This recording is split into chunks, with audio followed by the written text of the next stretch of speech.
Hi folks, this little video we're going to talk about dimensional analysis. And dimensional analysis is simply a way to do math and to wind up with a number that has the correct units, whether those be feet, inches, millimeters, centimeters, square feet. In our case, we're eventually going to wind up with BTUs per hour. Now, for some reason, when students start doing these math problems in Design 340, there's a lot of guesswork involved. They don't really feel very confident that they're doing the equations correctly, and they have trouble memorizing the equations. But if you understand what units you need to end up with, you don't really have to memorize so much. It just makes sense. If we're trying to wind up with BTUs per hour, for example, for design heating load, there's only a few ways we can configure an equation to wind up with BTUs per hour. So I'm going to show you dimensional analysis. This will be a review for a lot of you, just on some simple math problems. Then in another video, I'll start with the design heating load calculation, that one I sent you before the class even started, so you can see how those units cancel out and you'll know if you've set the equation up correctly. All right, so let's go to the blackboard and dimensional analysis. Let's say that we want to convert 4 feet equals how many inches? Well, you could probably do that in your head right away, but let's do it dimensional analysis so you can see. We're starting with feet, we need to wind up with inches. So whatever it is we want to wind up with has to be on the top of the equation.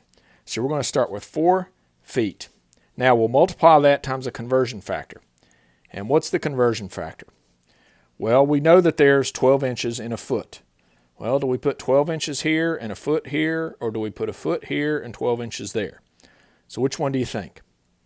We put 1 foot here equals 12 inches, so that when we do the math, 4 times 12, and we cancel those out, we get 48 inches. Pretty simple. Now let's do it the other way. Let's start with 48 inches equals how many feet? Well, 48 inches, we know the conversion factor is 12 inches to a foot. Which one do we put where? Well, we've got inches on top here. We have to get rid of them, so we need inches on the bottom. 12 inches is 1 foot equals 48 divided by 12 is 4 feet. Okay, that's pretty simple. Let's do one where there's another step. Let's do, let's see, I've got a problem here. Let's do 8 feet equals how many centimeters? Well, I don't remember the conversion between feet and centimeters, but I remember the conversion between inches and centimeters, or I could go look up the conversion factor. Sure, you can plug this into Google and it'll spit an answer out, but if you don't know how the answer was derived, Googling it is not going to help you. So 8 feet. So let's convert feet to inches first.